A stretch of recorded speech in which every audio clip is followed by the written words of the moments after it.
Tout ce qui va toucher au niveau de Swadhisthana chakra, Swadhisthana correspondra toujours aux flexions. Toujours aux flexions. Okay, flexion vers l'avant, qu'elles soient debout ou qu'elles soient assises. Mais elles sont plus puissantes lorsqu'on est assis. C'est clair. Donc, quand vous êtes en flexion, quand vous êtes assis et que vous passez en flexion, vous êtes dans une communication avec vous-même.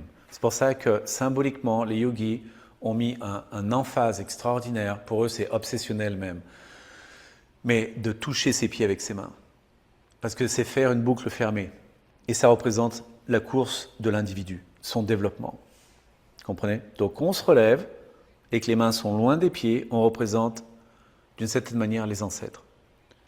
Parce que notre position correspond au statut, mais aussi au dynamisme qu'on nous a légué par les ancêtres.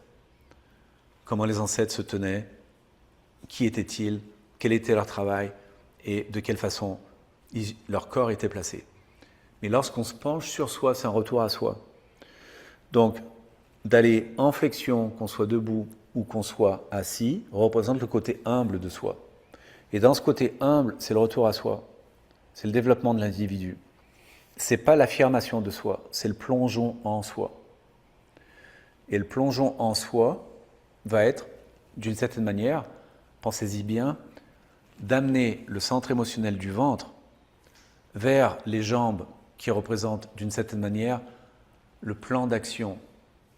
L'émotionnel, au niveau du ventre, va passer par l'action au niveau des jambes. Par contre, la bonne lecture doit se faire par les hanches. Et les hanches, c'est l'espace d'intégration.